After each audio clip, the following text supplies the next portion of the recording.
Assalamualaikum warahmatullahi wabarakatuh.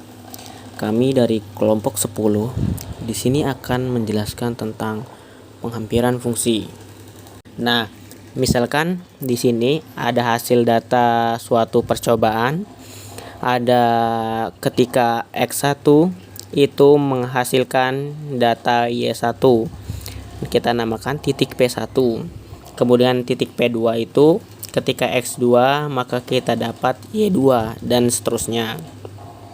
Itu data yang tersedia dari lapangan. Kemudian kita plot titik-titik itu di koordinat kartesius. Misalkan P1, P2, P3, P4 dan seterusnya. Nah, kemudian kita akan mencari suatu fungsi di mana mewakili titik-titik data itu. Misalkan di sini ada fungsi Gx. Nah, lalu kita akan cek apakah fungsi Gx ini adalah fungsi hampiran yang terbaik atau tidak. Misalkan seperti kasus yang dulu kita hadapi, kita mempunyai data korban COVID-19 gitu ya. Pada hari sekian datanya kita dapat penderitanya sekian ratus, hari kesekian berapa sampai hari ke 20 sekian itu menghasilkan 1000 sekian gitu misalkan. Nah, berarti yang kita punya hanyalah data hari dan banyaknya korban, di mana X adalah hari dan Y-nya adalah korban. Nah, dari data yang kita dapat di lapangan, kita bisa membentuk hampiran fungsi apa sih sebenarnya yang terbentuk dari data yang tersedia gitu. Nah, kalau kita sudah dapat fungsinya, maka kita dapat melakukan langkah-langkah berikutnya, misalkan membuat pemodel yang cocok sehingga kita bisa menekan wabah penyakitnya supaya cepat teratasi gitu. Nah, kira-kira manfaat dari hampiran fungsi itu seperti itu. Kalau kita lihat di kasus COVID-19 gitu ya. Nah, hampiran fungsinya itu sebenarnya ada banyak bentuknya. Nah, tapi yang kita pelajari hanya terbatas. Nah, di sini kita akan membahas linear, kuadratik, dan eksponensial. Langkahnya gimana untuk mendapatkan fungsi Gx-nya tadi? Maka kita tentukan suatu fungsi yang akan mewakili fungsi f-nya. Fungsi fs ini adalah fungsi yang sebenarnya. Lalu kita hampiri dengan fungsi Gx-nya. Nah, kita tentukan terlebih dahulu mau dibentuk ke linear, apa eksponensial atau yang lain. Nah, setelah itu kita memiliki fungsi X ini itu mengusahakan supaya melewati hampir semua titik data yang tersedia. Itu dekat mungkin dengan titik-titik hasil percobaan ya. Itu hampir semua titik itu harus dilewati ya garis itu. Kemudian kita mencari selisih koordinat dengan dosinya. Dia berapa, hasilnya istilah apa, dari selisihnya dapat nya. Kemudian untuk mendapatkan suatu fungsi hampiran yang baik, maka kita harus mencari sisi si E-nya tadi paling kecil, yaitu paling kecil paling minimum. Paling minimumnya apa yang paling spesial, paling mendekati hasilnya. Ya, kemudian kita mencari jumlah kuadrat errornya. Kesalahannya harus minimum. Kesalahan itu harus paling minimum. Setelah ketemu EY, dan kita cari kuadratnya. Nah, kalau sudah dapat kuadratnya, kemudian kita mencari yang paling minimum dengan cara mencari turunan namanya itu harus sama dengan 0. itu sama dengan 0. Kita jadikan dulu sama dengan 0. Kita sadari kita cari RMS atau root mean square error untuk mencocokkan apa sih bilangan itu sudah yang paling bagus.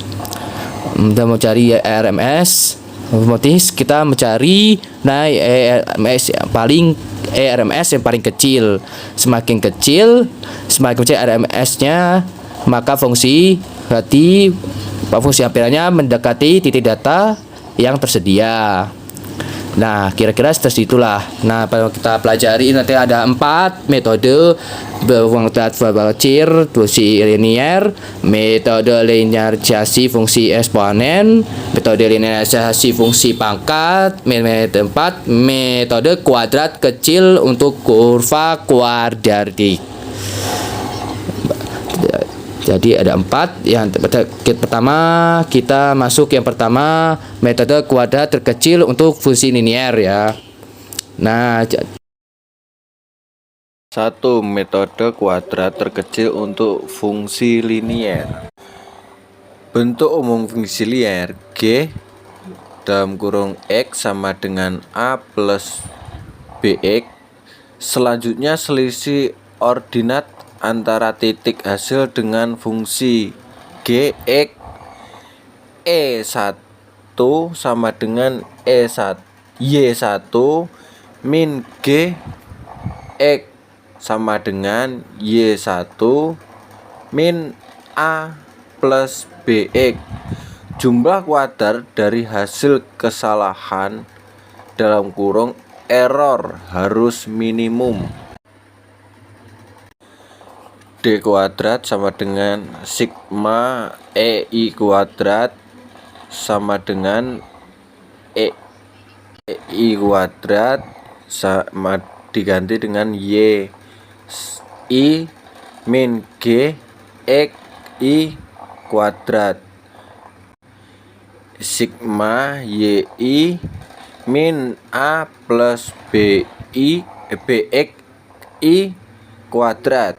Lalu kita buka kurungnya. Jadi kita mempunyai BX kuadrat.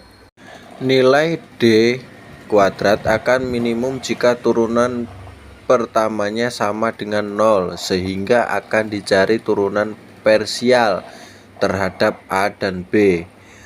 Turunan parsial terhadap A berarti du D kuadrat per du A sama dengan 0.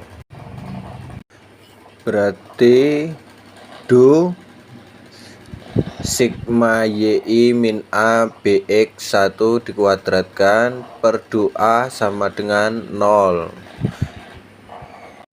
Negatif 2 kali sigma YI min A BX 1 sama dengan 0.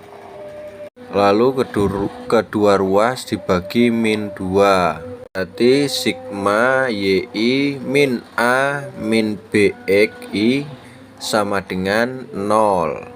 Lalu sigma diuraikan, berarti sigma YI sama dengan sigma A min sigma BX sama dengan 0. Ingat sigma A sama dengan NA. NA sama dengan sigma YI min NA min sigma BXI sama dengan 0. NA sama dengan sigma YI min sigma BXI. A sama dengan sigma YI min sigma BXI per N. Kemudian ruas kanan dipecah. A sama dengan sigma YI per N min sigma BXI per N.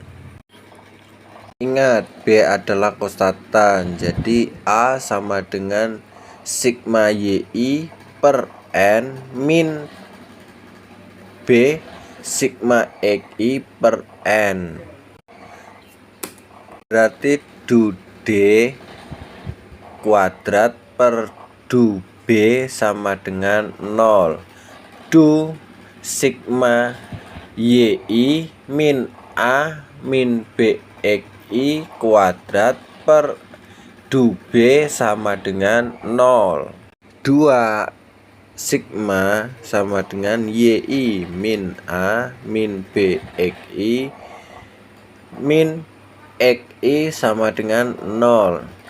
Min 2 sigma yi min A min BXI XI sama dengan 0.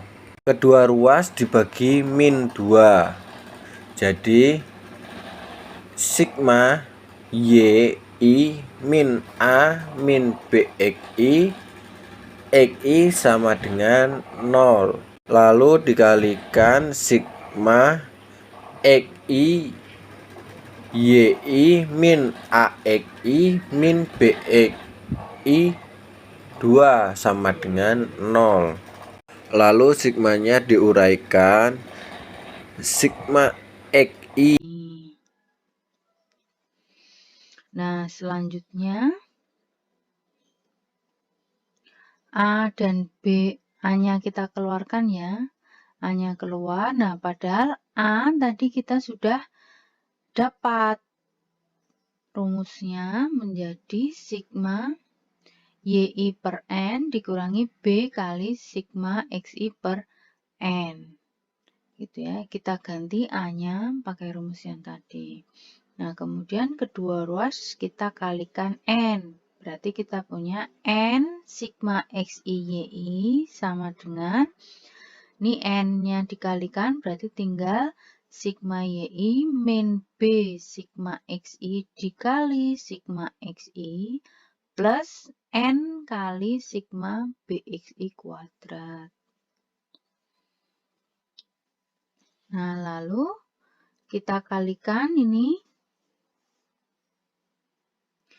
Kita kalikan ini berarti menjadi sigma xi yi dikurangi b kali sigma xi dikuadratkan.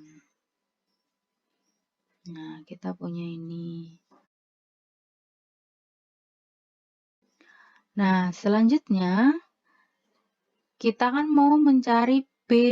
Otomatis kedua ruas kita kurangi dengan ini.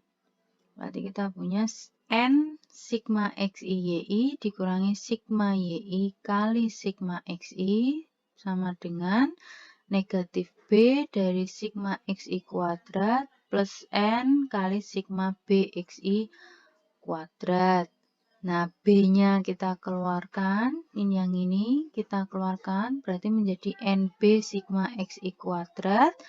B-nya kita kelompokkan, berarti kita punya B dikali negatif sigma xi dikuadratkan plus n sigma xi kuadrat. Berarti B-nya bisa kita dapat, yaitu n sigma xi yi dikurangi sigma yi dikali sigma xi dibagi negatif sigma xi dikuadratkan plus n sigma xi kuadrat.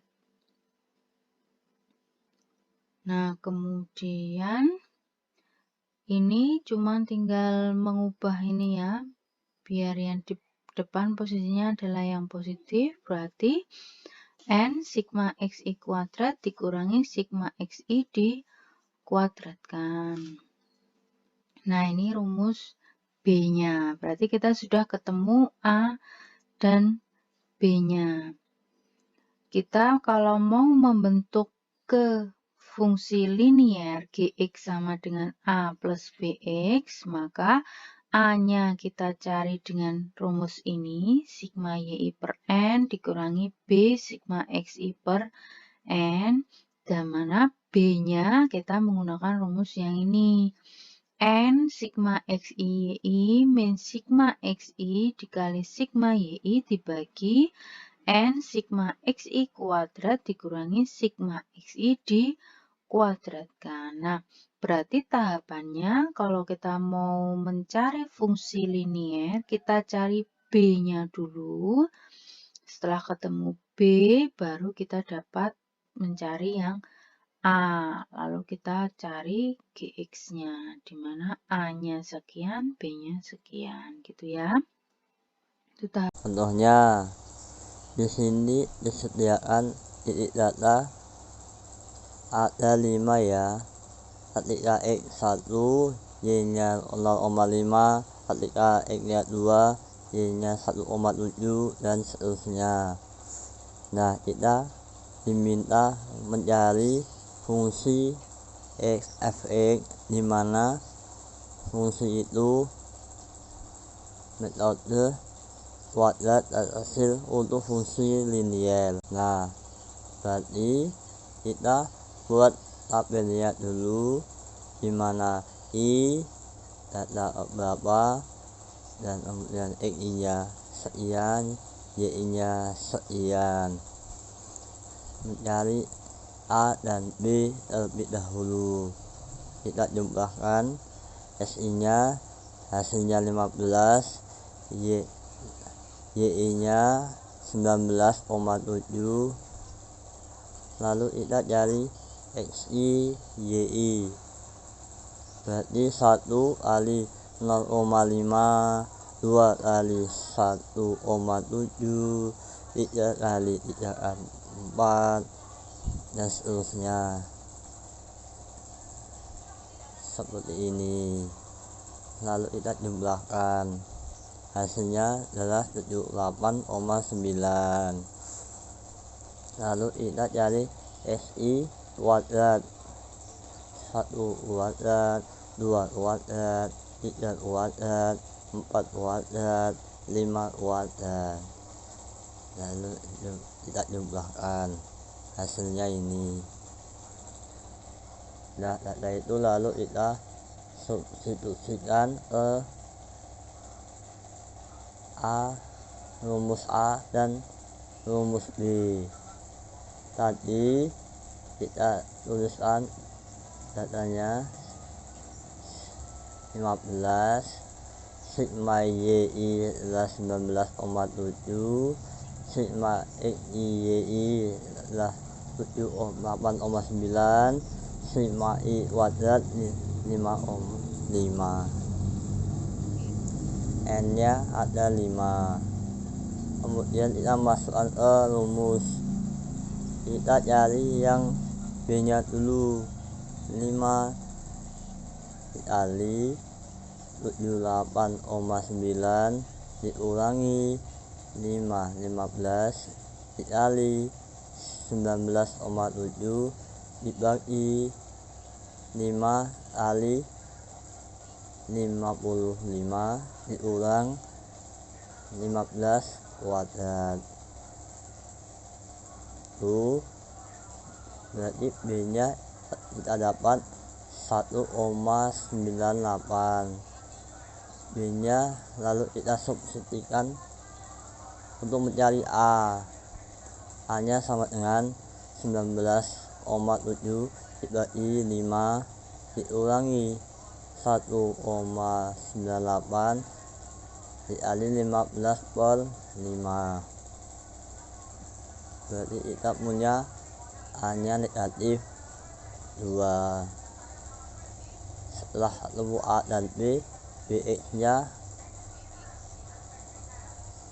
berarti negatif 2 plus 1,98 X. Itu fungsi liniernya.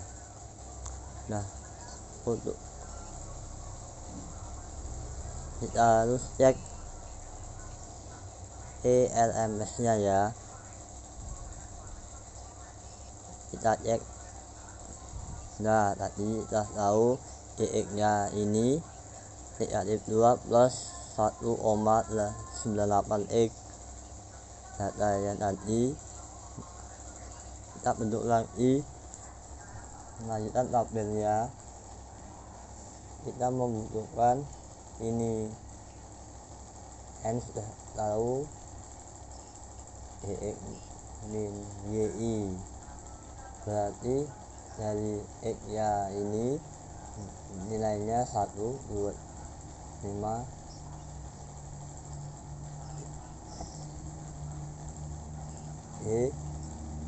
ya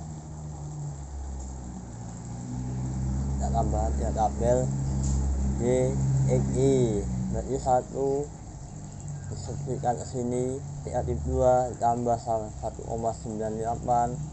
kali 1 kemudian yang kedua negatif 2 tambah 1,98 kali 2 dan seterusnya. Kita objek data ini lalu kita cari YXI min YI berarti mutlak ya, berarti negatif 0,02 dikurangi 0,5 kemudian 196 dikurangi 1,7 dan seterusnya. Kita dapat ini, kita mutlakkan ya nilainya. Nah kemudian dikuadratkan, kita butuh kuadratnya 0,52 kuadrat, 0,26 kuadrat, 0,54 kuadrat, 0,22 kuadrat, 0,5 kuadrat. Kita dapat data itu, kemudian kita cari, kita jumlahkan yang ini aja, berarti hasilnya 0,92444. Kita masukkan ke ERMS nya, berarti akar dari 1/5 dikali 0,92444 hasilnya 04299860463. Bisa kamu potong sampai 4 digit di belakang koma. Ya di sini ERMS nya adalah 0,42. Apakah itu bagus atau tidak kita belum tahu karena baru satu fungsi yang kita dapatkan 0,42998. Nah kalau pengen tahu apakah dia sudah baik atau belum, kita bandingkan dengan fungsi yang lain ya gitu. Nah, kita lanjut ke metode linearisasi fungsi eksponen. Nah, bentuk umumnya adalah A, E pangkat BX. Nah, kita mau cari rumus A-nya dan B-nya. Langkahnya sama seperti yang tadi. Nah, kita mau menuliskan Y sama dengan A, E pangkat BX. Nah kemudian kita lenkan kedua ruas, berarti kita punya len Y sama dengan len AE pangkat BX. Nah kita bisa, karena ini perkalian ya, len A kali E BX, maka kita bisa pecah menjadi len A ditambah len E pangkat BX. Nah berarti karena ini len E, maka saling menghilangkan, maka kita punya len Y sama dengan len A plus BX. Nah di sini dia ekvivalen dengan bentuk fungsi linear. Fungsi linear tadi kan GX sama dengan A plus BX, ya kan? Dimana GX nya itu sama dengan len Y, A nya itu sama dengan len A, BX nya sama dengan BX. atau kita tuliskan Y besar sama dengan A besar plus BX, di mana Y besar sama dengan ln Y, A besar sama dengan ln A, dan BX sama dengannya BX. Berarti kita punya Y ln Y dan A ln A. Maka kita bisa cari Y kecilnya, bisa kita cari A kecilnya, itu menggunakan ekuivalensi dari fungsi linear. Berarti tadi kita punya rumus A untuk fungsi linear itu adalah sigma Y kecil I ya, YI per N dikurangi B X per N. Karena di sini A-nya itu menjadi A besar, maka A-nya menjadi A besar, Y-nya yang diketahui Y besar, maka menjadi sigma Y besar. B-nya sama juga, B-nya menggunakan fungsi linear, hanya saja Y-nya yang diketahui adalah Y besar, maka Y-nya itu berganti dengan Y besar. Kemudian nanti mencari A kecil, kan kita butuhnya adalah A kecil dan B kecil. B kecil sudah dapat, A kecil, A besar sudah dapat. Pakai rumus ini kita dapat A besar, kemudian A kecilnya kita dapat dengan cara A sama dengan exponen dari A besar. Nah, ini rumusnya. Gitu ya. Kita pakai contoh yang sama untuk kita bandingkan dengan yang lebih baik. Sekarang kita menggunakan fungsi eksponen. Nah, sama tadi caranya. Berarti kalau tadi kita langsung mencari X, Y, Y ya. Kalau ini tidak, kita cari Y besarnya dulu, dimana Y besarnya itu adalah ln YI.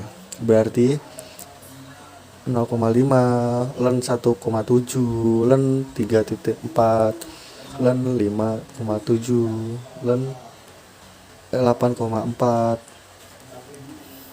Kita dapat itu. Setelah tahu Y besar, maka kita cari jumlahnya, yaitu 4,929951. Lalu kita cari XI dikali Y besar I, berarti 1 kali negatif 0,69315, 2 kali 0,530628, dan seterusnya. Nah, kita punya ini, sigmanya adalah 21,64246. Lalu kita cari XI kuadrat, berarti 1 kuadrat itu 2 kuadrat, 4 kuadrat, 5 kuadrat. Jumlahnya adalah 55. Lalu kita tuliskan ini X 15, sigma Y besar I nya adalah 4,929954, sigma X dikali Y besar I adalah 2164246, sigma X kuadratnya 55, N nya 5. Lalu kita gunakan rumus, kita cari yang B dulu. Nah, B berarti 5 kali 21,64246 dikurangi 15 kali 4,492954 dibagi 5 kali 55 dikurangi 15 kuadrat. Hasilnya adalah 0,68525998.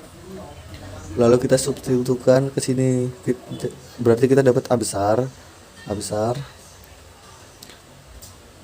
besar sama dengan 4,929954 dibagi 5 dikurangi 0,68525998 dikali 15 per 5. Berarti kita punya A-nya adalah negatif 1,069788886. Ini baru A. Perlu diingat, kita butuh A kecil. A kecilnya kita peroleh dari eksponen dari A besar. Berarti eksponen dari negatif 1,06 itu sama dengan 0,34308810,371.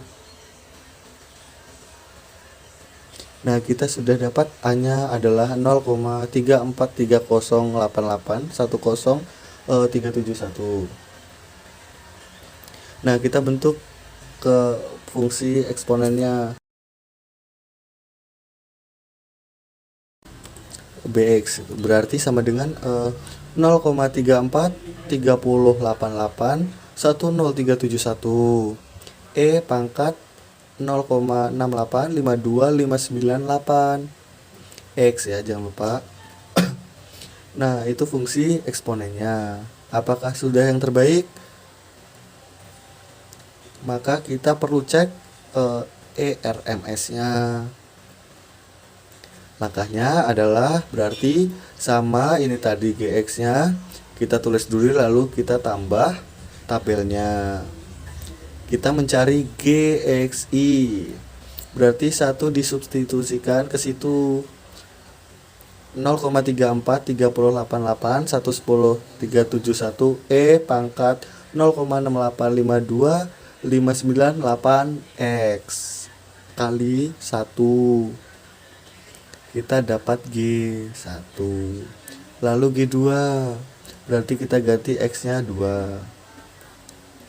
G3 berarti kita ganti X-nya menjadi 3. Sehingga kita dapat nilai ini. Setelah mencari GXI, maka kita cari GXI min YI mutlaknya. Berarti 0,680786 dikurangi 0,5. 1,350876 dikurangi 1,7 dan seterusnya. Lalu dikuadratkan. Berarti 0,180786 kuadrat hasilnya berapa? 0,349124 dikuadratkan hasilnya berapa? Dan seterusnya. Lalu kita cari sigmanya. Sigmanya adalah 5,45808009. Lalu kita bisa cari RMS-nya. 1/5 dikali 5,45808009 dipangkatkan setengah. Berarti kita punya 1,0448771003. Nah, kita sudah mengerjakan cara yang menggunakan linear dan eksponen untuk soal yang sama. Kita punya RMS-nya sudah dapat 2. Dengan fungsi linear, bentuknya fungsinya adalah seperti ini. RMS-nya adalah sekian. Kemudian kita menggunakan metode linear fungsi eksponen, kita punya GX-nya bentuknya seperti ini, di mana RMS-nya adalah 1,0448777103. Nah, dari kedua metode yang sudah kita kerjakan, berarti mana yang paling cocok dengan data yang tersedia? Berarti kita cek RMS-nya yang paling kecil. Mana yang paling kecil? Berarti menggunakan fungsi linear. Berarti antara metode fungsi linear dengan metode fungsi eksponen, untuk soal yang tersedia datanya tadi adalah yang terbaik sejauh ini adalah metode kuadrat terkecil untuk fungsi linear gitu ya. Nanti kalau kita bandingkan dengan metode yang lain, mana yang lebih bagus?